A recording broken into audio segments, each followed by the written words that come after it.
जी, अस्सलाम वालेकुम क्लास। अच्छा, आज का प्रैक्टिकल जो है हमने फ़िज़िकल फार्मेसी में करना है आइसोटोनिसिटी के ऊपर। आई होप आपको थ्योरेटिकली जो है ये सर शेप पढ़ा चुके होंगे या आप पढ़ रहे होंगे, ठीक है। आइसोटोनिसिटी को आज हमने प्रिपेयर करना है आइसोटोनिक सॉल्यूशन, ठीक है। तो इंशाल्लाह ये इंस्ट्रक्शंस मैं आपको भी दे देता हूँ। जब आप नेक्स्ट ज्वाइन करेंगे तो फिर ये परफॉर्म भी कर लेंगे। तो जैसे कि आपको पता है कि आइसोटोनिसिटी की एक तो पहली बात आ गई कि इसकी डेफिनेशन क्या है। टोनिसिटी क्या होती है, ठीक है। एक चीज़ है टोनिसिटी क्या होती है, एक और चीज़ है ऑस्मोटिक प्रेशर क्या होता है, और टोनिसिटी किस चीज़ पे डिपेंड करती है, ठीक है। तो कुछ आपको जैसे कि प्रीवियस नॉलेज होगा कि टोनिसिटी जो है, आइसोटोनिसिटी या टोनिसिटी जो भी आप कहते हैं, वो डिपेंड करती है सॉल्यूट की कंसंट्रेशन के ऊपर कि सॉल्यूट कितना जो है वो आपके सॉल्यूशन के अंदर प्रेजेंट है। As it is also a colligative property. तो जितना सॉल्यूट प्रेजेंट होगा उतना ही ज़्यादा किसी सॉल्यूशन का ऑस्मोटिक प्रेशर होगा। अच्छा, उससे पहले आपको पता होना चाहिए कि ऑस्मोटिक प्रेशर किससे रिलेटेड है। ऑस्मोटिक प्रेशर रिलेटेड है ऑस्मोसिस से। ऑस्मोसिस क्या होता है आपको पता ही होगा, प्रीवियस नॉलेज बचपन से पढ़ते आ रहे हैं कि अगर सेमी परमिएबल मेम्ब्रेन के अक्रॉस जो मूवमेंट होती है सॉल्वेंट मॉलिक्यूल्स की, उसको क्या कहते हैं, ऑस्मोसिस कहते हैं। और ये कैसे होती है, ये हायर कंसंट्रेशन ग्रेडियंट से लोअर कंसंट्रेशन की तरफ जो है वो मॉलिक्यूल जो है मूव करते हैं, किसके, सॉल्वेंट के। तो इसमें सबसे पहले एक क्वेश्चन आ जाता है कि सेमी परमिएबल मेम्ब्रेन में हायर से लोअर की तरफ क्यों करते हैं मूव, और लोअर से हायर की तरफ क्यों मूव नहीं करते। एक तो ये क्वेश्चन आ जाता है। इसका कुछ आपको एक जो फंडामेंटल प्रिंसिपल है वो थोड़ा सा पता होना चाहिए। मैं आपको एक पिक्चर के ज़रिए अभी एक्सप्लेन कर देता हूँ। अच्छा जी, एक आपके पास ये तस्वीर, इसमें आपको नज़र आ रहा है तीन तरह डिफरेंट किस्म के जो है आपको सोल्यूशन नज़र आ रहे हैं। ये एक आइसोटोनिक सोल्यूशन है जो कि हमारा रिक्वायर्ड है, हमने प्रिपेयर करना है। जितनी भी फार्मूलेशंस आपने ब्लड के अंदर आईवी इंट्रावीनसली आपने एडमिनिस्टर करनी है वो आइसोटोनिक होनी चाहिए। तो इसी वजह से आपको ये प्रैक्टिकल भी करवाया जा रहा है कि आपको पता हो कि आइसोटोनिक एक सोल्यूशन एक तो होता क्या है और उसकी सिग्निफिकेंस क्या है कि हम क्यों बनाते हैं आइसोटोनिक सोल्यूशन, ठीक है। कुछ इसमें आपको रिवीजन भी हो जाएगी प्रीवियस आपके जो कॉन्सेप्ट्स हैं। अच्छा, ये देखें, ये जो आपको सोल्यूशन नज़र आ रहा है ये हाइपोटोनिक सोल्यूशन है। ये ब्लू कलर का जो आपको ये बैकग्राउंड नज़र आ रहा है ये वाटर है, और ये आपको जो डॉट्स नज़र आ रहे हैं ये सोल्यूट है, ठीक है। तो हो क्या रहा है इसके अंदर, हो ये रहा है कि आपको नज़र आ रहा है कि वाटर जो है वो फ्रीली मूव कर रहा है सेल के अंदर, और ये सेल क्या है आपका, यहाँ रेड ब्लड सेल जो है ये शो हो रहा है, ठीक है। यहाँ आपको एक हाइपरटोनिक सोल्यूशन नज़र आ रहा है, आपको सोल्यूट की कंसंट्रेशन वाटर के अंदर ज़्यादा नज़र आ रही है। तो रिज़ल्ट क्या हो रहा है कि वाटर जो है वो सेल से बाहर निकल रहा है, इंट्रा सेलुलर से एक्स्ट्रा सेलुलर मूवमेंट हो रही है। तो इसकी रीज़न क्या है, रीज़न ये होती है कि वाटर मॉलिक्यूल्स या सॉल्वेंट जो भी है आपका इसमें वाटर है, वो मूव जब करता है हाइपोटोनिक सोल्यूशन में सेल के बाहर से सेल के अंदर वाली साइड पे, तो सोल्यूट मॉलिक्यूल्स जो हैं वो फ्रीली इसको पास करने देते हैं। बिकॉज हाइपोटोनिक सोल्यूशन के अंदर जो सोल्यूट मॉलिक्यूल्स हैं वो कम तादाद में हैं, तो ये इंटरप्ट नहीं करते, ये रास्ता रोकते नहीं है, रास्ता ब्लॉक नहीं करते सॉल्वेंट मॉलिक्यूल्स के, सही है। सिमिलरली ये जो आपका सेल है आरबीसी सेल के अंदर भी कुछ ना कुछ आपके वाटर होता है, वाटर सब्सटेंस होता है आपके सेल के अंदर भी प्रेजेंट होता है। या फिर अगर आप सिंपल किसी और सेल की एग्जांपल ले लें, किसी और कंपार्टमेंट की एग्जांपल ले लें, तो इंटरनल जो उसके चेंबर है उस साइड पे भी वाटर जो है, वाटर मॉलिक्यूल्स प्रेजेंट होंगे। वो वाटर मॉलिक्यूल्स बाहर नहीं आ पाते। वो बाहर क्यों नहीं आ पाते, बिकॉज अगर इंट्रा सेलुलर इन्वायरमेंट जो है वो उसमें सोल्यूट ज़्यादा हैं, तो सोल्यूट क्या करता है, सॉल्वेंट की मूवमेंट को इनहिबिट करता है, ठीक है। सोल्यूट जो है वो सॉल्वेंट की मूवमेंट को इनहिबिट करता है। तो एक ही आपने चीज़ याद रखनी है हमेशा कि जब भी सोल्यूट की कंसंट्रेशन ज़्यादा होगी वो क्या करेगा, सॉल्वेंट की मूवमेंट को इनहिबिट करेगा। बिकॉज सॉल्वेंट मॉलिक्यूल जब मूव करना चाहेंगे, कोशिश करेंगे, वो सोल्यूट मॉलिक्यूल से कोलाइड करेंगे और वो रिकोशे कर जाएंगे, वो अपना रास्ता चेंज कर लेंगे। तो इसी वजह से अगर आपके पास कोई सोल्यूशन आपने प्रिपेयर किया है और वो हाइपोटोनिक है, वो बहुत ज़्यादा डाइल्यूटेड है, उसके अंदर सोल्यूट की कंसनट्रेशन जो है वो ऑप्टिमल नहीं है, तो रिज़ल्ट क्या होगा कि आपके रेड ब्लड सेल्स जो हैं वो स्वेल कर जाएंगे। स्वेल क्यों करेंगे? बिकॉज सोल्यूट की कंसनट्रेशन आपके एक्स्ट्रा सेलुलर एनवायरनमेंट में कम है, सॉल्वेंट जो है वो ज़्यादा है, सॉल्वेंट फ्रीली मूव करेगा और सेल के अंदर जाके सेल को स्वेल कर देगा, ठीक है। ऑन दी अदर हैंड, अगर आपने कोई ऐसा सोल्यूशन बनाया है, कोई ऐसी ड्रग बनाई है, फॉर्मुलेशन बनाई है, इंट्रावीनस कोई इंजेक्शन बनाया है, तो आप उसको अगर इंजेक्ट करते हैं पेशेंट के अंदर और उसके अंदर वो हाइपरटोनिक सोल्यूशन है, उसके अंदर सोल्यूट की कंसनट्रेशन ज़्यादा है, तो क्या होगा, उससे जो सेल है उसके अंदर से पानी रिमूव हो जाएगा, ठीक है। तो आप ये कह सकते हैं कि हाइपोटोनिक सोल्यूशन में सेल जो है वो स्वोलन आरबीसी में चेंज हो जाता है, it becomes turgid. On the other hand hypertonic solution के अंदर आरबीसी जो है वो क्या हो जाते हैं, श्रिंक कर जाते हैं, ठीक है। तो इसी वजह से हम क्या करते हैं, हमें पता होना चाहिए कि हम आइसोटोनिक सोल्यूशन क्यों बना रहे हैं और बनाते कैसे हैं। इसका कॉमन जो मेथड है वो ये है कि आप सोडियम क्लोराइड की 0.9% 0.9% सोडियम क्लोराइड का जितना ऑस्मोटिक प्रेशर होगा उसके हमने अकॉर्डिंगली अपने सोल्यूशन का ऑस्मोटिक प्रेशर जो है वो मेंटेन करना है, ठीक है। अच्छा, जब भी सोल्यूट प्रेजेंट होता है वो क्या करता है, एक प्रेशर क्रिएट करता है, सही है। जिस प्रेशर के ज़रिए सॉल्वेंट जो है वो सेल के अंदर या सेल के बाहर जो है मूव करता है, इसको हम प्रेशर को क्या कहते हैं, ऑस्मोटिक प्रेशर कहते हैं, और इस प्रेशर की वजह से ऑस्मोसिस होता है, ठीक है। अब सोडियम क्लोराइड अगर 0.9% यानी कि अगर मैं कहूँ कि सोडियम क्लोराइड जो है 0.9 ग्राम अगर मैं 100 ml के अंदर डिज़ोल्व कर दूं, तो ये कितने परसेंट सोल्यूशन है सोडियम क्लोराइड का, ये 0.9% सोल्यूशन है, ठीक है। मैं इसको ऐसे भी लिख सकता हूँ, 0.9% को मैं ऐसे भी लिख सकता हूँ और इसको मैं एक और तरीके से भी लिख सकता हूँ, ठीक है। इसको मैं लिख सकता हूँ 0.009 ग्राम पर ml। 0.9% जो सोल्यूशन है सोडियम क्लोराइड का, ये आइसोटोनिक सोल्यूशन है। इसका ऑस्मोटिक प्रेशर बिल्कुल हमारे ब्लड के ऑस्मोटिक प्रेशर के साथ मैच करता है, ठीक है। 0.9% सोल्यूशन को मैं ऐसे ऐसे भी लिख सकता हूँ कि मैं 0.9 ग्राम को डिज़ोल्व करूँ 100 ml वाटर के अंदर, तो वो क्या है, आपका आइसोटोनिक सोल्यूशन है।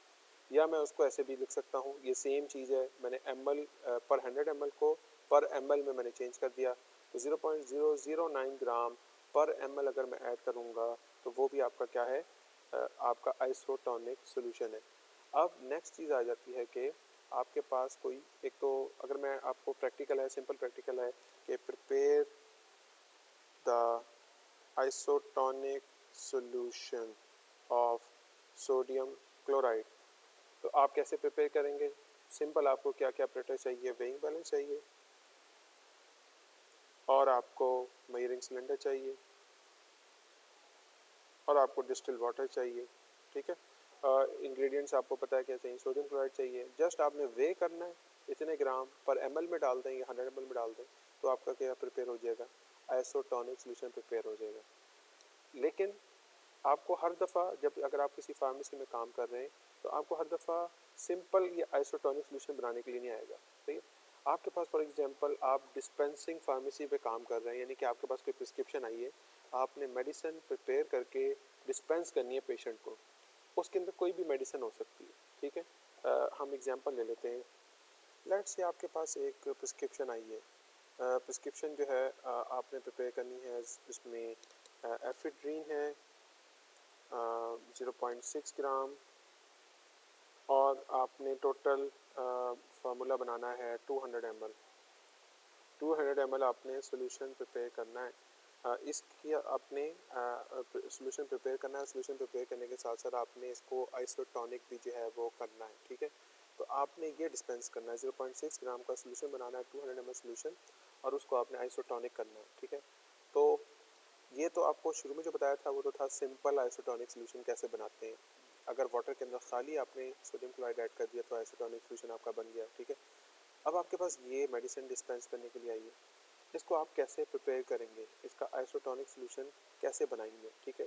तो इसके लिए कुछ स्टेप्स हैं, बेसिक स्टेप्स हैं जो कि आपने इंक्लूड करने हैं अपनी कैलकुलेशन के अंदर। हो सकता है आप ये प्रीवियसली स्टडी कर चुके हो, लेकिन इसको हम एक दफ़ा यहाँ रिव्यू कर लेते हैं। इम्पॉर्टेंट चीज़ ये है कि ये जो आपकी एफिड्रीन है, ये सोल्यूट की फॉर्म में सोल्यूशन के अंदर जो है वो प्रेजेंट होगी, ठीक है। तो ये जो सोल्यूट है 0.6 ग्राम, इसका कोई ना कुछ ऑस्मोटिक प्रेशर होगा। इसका ऑस्मोटिक प्रेशर ये कोई अपना एग्जर्ट करेगा सोल्यूशन के अंदर। हमने इसका जो ऑस्मोटिक प्रेशर बन रहा है उसको माइनस करना है अपनी फाइनल कंसंट्रेशन के अंदर। हमने इसके अंदर for example sodium chloride add करना है, क्वांटिटी सफिशिएंट।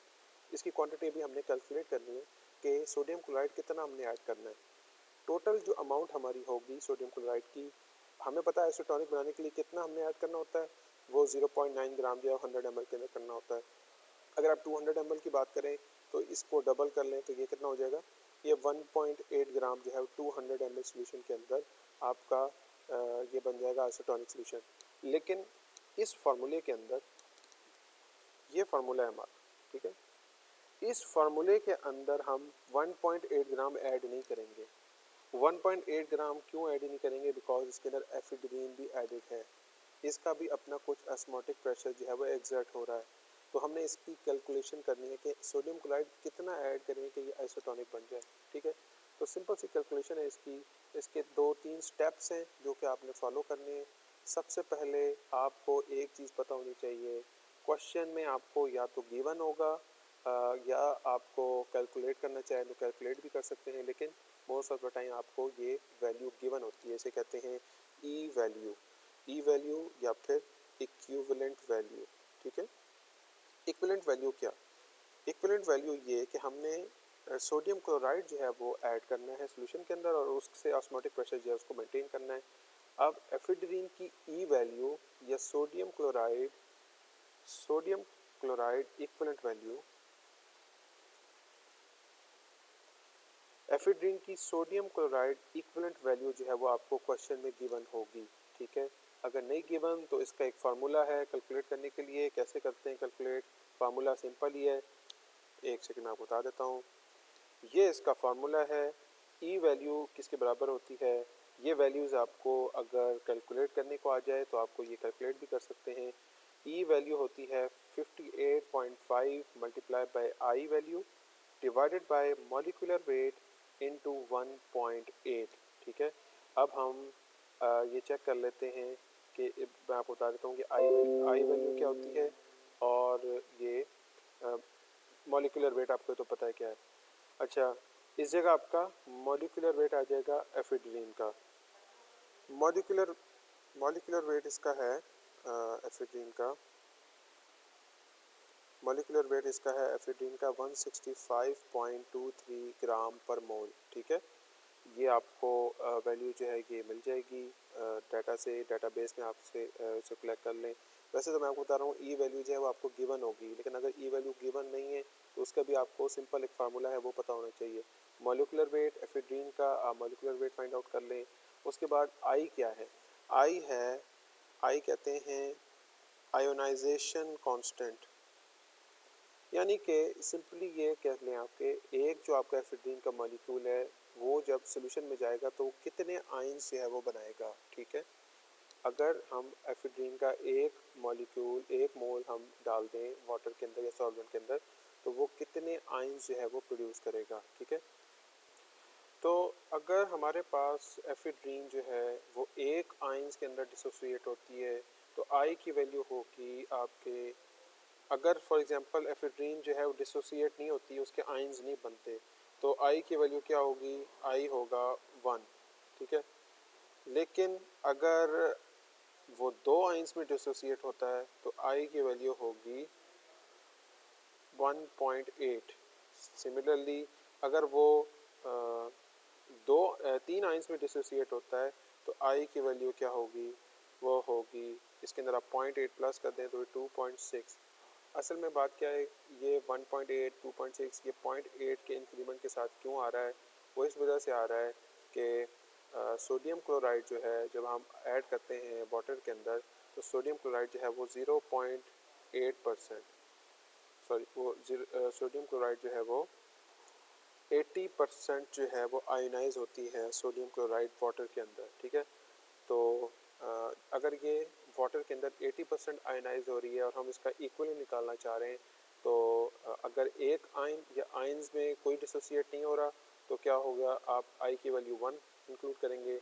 अगर वो दो आयन्स में डिसोसिएट हो रही है तो 1.8 होगी, अगर वो 3 में है तो वो 2.6 होगी।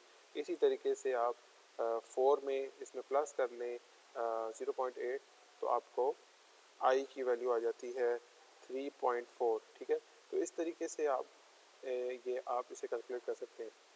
अब एक के बाद आपको बताने वाली है, पहले तो मैंने आपको बता दिया ई वैल्यू गिवन होगी आपको क्वेश्चन में, अगर गिवन नहीं तो आप इससे एस्टिमेट लगा सकते हैं, अंदाज़ा लगा सकते हैं। अब एफेड्रीन जो है वो अगर आप कहते हैं कि आयनाइज नहीं हो रहा तो आई की वैल्यू 1 आती है, इसका मॉलिक्यूलर वेट क्या है 165.23, ये सब आप ऐड करेंगे तो ई वैल्यू इसकी आ जाएगी 0.196। ये मैंने आपको बताया कि ये एस्टिमेटेड वैल्यू, क्लोज वैल्यू आप इससे कैलकुलेट कर सकते हैं, लेकिन आपको ये गिवन में ये डाटा में गिवन होगी, ये बुक्स के अंदर आपको मिल जाएगी। तो अगर आप फार्मेसी में काम कर रहे हैं, आपके पास कोई प्रिस्क्रिप्शन आई है तो ये आपके पास डाटा पहले से मौजूद होगा, यार आपको ऑनलाइन या डाटाबेस से ही मिल सकता है, ठीक है। तो एनीवेज क्वेश्चन की तरफ वापस आते हैं। इसकी एफिड्रीन की जो ई वैल्यू है वो है 0.23, ठीक है। अब आपने कुछ स्टेप्स जो हैं वो फॉलो करने हैं, फॉलो करके आप क्या कर सकते हैं, ई वैल्यू को आपने इंक्लूड करते हुए टोटल सोडियम क्लोराइड जो है वो कितना आपने ऐड करना है, इसकी कैलकुलेशन करनी है। तो वो स्टेप्स कौन कौन से हैं वो यहाँ मैं नीचे अभी आपके सामने कॉपी कर देता हूँ।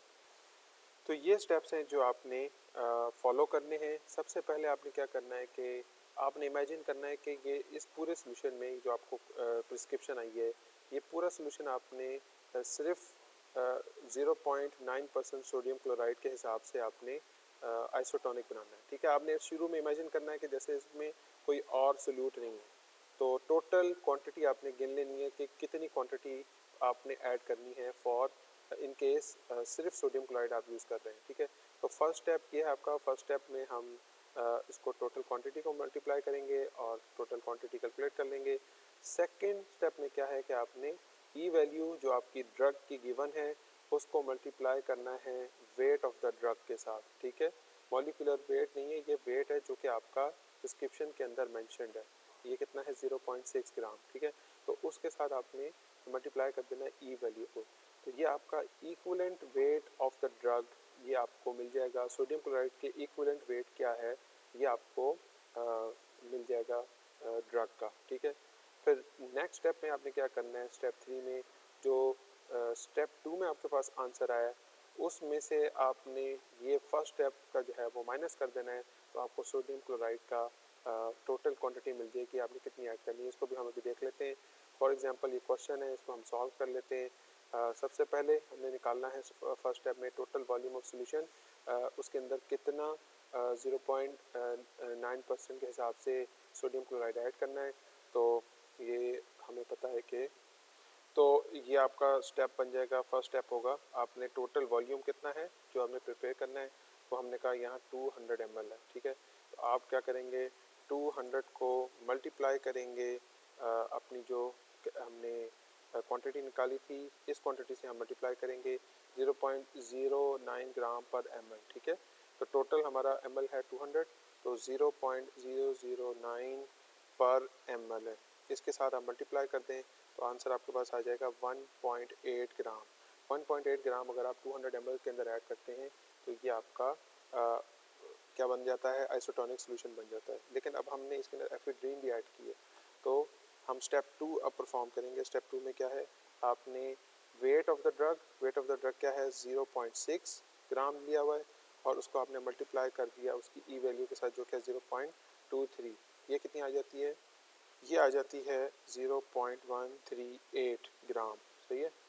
अब स्टेप 3 क्या है, स्टेप 3 सिंपल, आपने जो स्टेप 1 के अंदर आपका आया था इसमें से वैल्यू को इसमें से माइनस कर देना है, तो ये 1.8 minus 0.138 which is equal to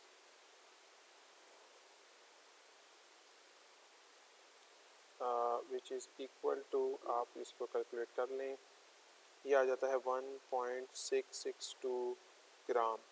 अब आपका ये फाइनल ये जो प्रिस्क्रिप्शन आई थी, आप इसको डिस्पेंस कर सकते हैं। आपने 0.6 ग्राम लेना है एफेड्रीन, उसके अंदर आपने डिज़ोल्व किया 200 ml डिस्टिल वाटर के अंदर, स्टीराइल वाटर फॉर इंजेक्शन के अंदर, और उसके अंदर फिर आपने ऐड कर दिया कितना सोडियम क्लोराइड, ये आपने कैलकुलेट कर लिया 1.662 ग्राम। अच्छा, इसके अंदर आपको ये वैल्यू दी हुई है किसके अंदर, ग्राम के अंदर, ठीक है। ये जो मैंने आपको स्टेप बताए, ये सेम स्टेप आपने फॉलो करने हैं।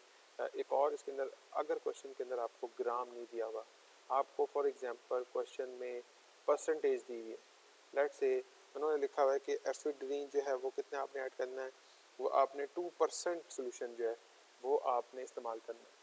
तो इसका स्टेप्स क्या होंगे, ठीक है, इसकी कैलकुलेशन क्या होगी। स्टेप्स उसी तरीके से हैं जैसे कि हमने पहले फॉलो किया है, बस एक चीज़ ऐड हो जाएगी, आपको मैं वो बता देता हूँ। सो हमारे इस सिचुएशन में जो कि हमारे पास उन्होंने अगर परसेंटेज में दिया हुआ है, या तो सोल्यूशन उन्होंने दिया हुआ है कि ड्रग जो है वो फॉर एग्जांपल 2% ऐड की हुई है, तो इस केस में स्टेप सारे वही रहेंगे। पहला स्टेप उसी तरीके से होगा, आपने उसको मल्टीप्लाई करके टोटल अमाउंट निकाल ली। सेकंड स्टेप में क्या होगा, ये इस जगह सिर्फ यहाँ 2% लिखा हुआ है, तो यहाँ 2 ग्राम नहीं ऐड होगा, ठीक है। इस जगह क्या ऐड होगा, इस जगह हमने जो जितना हमने ml लिया हुआ है उसको भी इंक्लूड करना है, यानी कि स्टेप 2 आपका क्या हो जाएगा, स्टेप 2 आपका हो जाएगा 200 ml है, 200 ml मल्टीप्लाई बाय, आगे 2% है, 2% को मैं ऐसे भी लिख सकता हूँ 2 ग्राम पर 100 ml, 2 ग्राम पर 100 ml में लिख सकता हूँ, ठीक है। और फिर इसको हम मल्टीप्लाई कर देंगे इसकी ई वैल्यू के साथ, ठीक है। उसकी ई वैल्यू क्या है, ये है 0.23। अब इसको आप सॉल्व कर लें और इसका आंसर आपके पास आ जाएगा। इस सब को आप कैलकुलेट करेंगे तो आ जाएगा 0.92 ग्राम, ठीक है। बस इस स्टेप का मैंने आपको बता दिया। इस स्टेप के अंदर क्या चीज़ इंक्लूड करनी है आपने, जब उन्होंने परसेंटेज में दिया हुआ है, परसेंटेज को आपने एज इट इज़ जो है इस फॉर्म में लिख लेना है, 2 ग्राम पर 100 ml के तौर पे लिख दिया, और साथ आपने जो इनिशियल वॉल्यूम था उसको भी मल्टीप्लाई करना है, ठीक है। और बाकी सारे स्टेप्स जो हैं वो सेम है, उसी तरीके से ई वैल्यू के साथ आपने मल्टीप्लाई किया।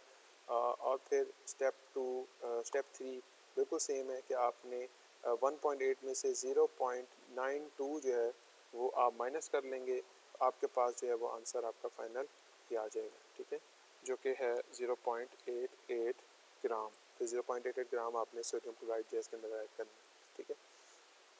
तो ये मुख्तलिफ टाइप्स के इस तरीके से आपको क्वेश्चन आ सकता है। बल्कि अगर आप प्रैक्टिकली काम कर रहे हैं तो इस तरीके से आपको प्रिस्क्रिप्शन आ सकती है, आपको आना चाहिए कि किस तरीके से आइसोटोनिक सोल्यूशन जो है वो आपने प्रिपेयर करना है, ठीक है। तो काइंडली मैं आपको क्वेश्चंस जो है साथ इसके अंदर नीचे लिख देता हूँ, या मैं अलहदा से आपके ग्रुप में पोस्ट कर दूँगा क्वेश्चंस, वो आप काइंडली परफॉर्म कीजिएगा। आप उन क्वेश्चंस को परफॉर्म करें, इनमें से अगर कोई प्रॉब्लम आ रही है वो आप मुझसे पर्सनली क्वेश्चन कर सकते हैं आप, ठीक है। तो ये था आपका आज का लैब का इंट्रोडक्शन कि आइसोटोनिक सोल्यूशन कैसे बनाना है। सिंपल आइसोटोनिक सोल्यूशन आपको बता दिया कि कैसे प्रिपेयर होता है। उसके बाद कोई आपके पास प्रिस्क्रिप्शन ऐसी आई है जिसमें आपको कैलकुलेट करना है, अमाउंट फाइंड आउट करनी है कि सोडियम क्लोराइड कितनी ऐड करनी है जिससे ये आइसोटोनिक सोल्यूशन जो है वो प्रिपेयर हो जाएगा, ठीक है। तो काइंडली इसको परफॉर्म करें, और फिर नीचे कमेंट्स में अपने आंसर्स लिखें। मैं आपको अभी बल्कि यही नीचे जो है मैं पेस्ट कर देता हूँ, एक सेकेंड। तो ये क्वेश्चन जो है आप नोट कर लें। पहला क्वेश्चन है, how many grams of sodium chloride should be included in 1.5 litre of solution. आपने टोटल 1.5 लीटर सोल्यूशन जो है वो प्रिपेयर करना है। इसके अंदर 4% जो है वो जेंटामाइसिन सल्फेट होगी, आपने ऐड करनी है, और उसके अंदर कितनी सोडियम क्लोराइड आपको ऐड करनी है ताकि ये आइसोटोनिक सोल्यूशन बन सके, ठीक है। सेकंड है कि आपने 500 ml सोल्यूशन बनाना है जिसके अंदर 1:1000 बेंजलकोनियम क्लोराइड जो है वो एडिड है, ठीक है। और उसके अंदर सोडियम क्लोराइड कितनी ऐड होनी चाहिए, ठीक है। इसका भी सेम वही स्टेप है जो कि मैंने आपको इसमें बताया है। सेम टोटल वॉल्यूम के साथ आपने एज इट इज़ जो रेशियो है उसको इंक्लूड कर देना है, ठीक है।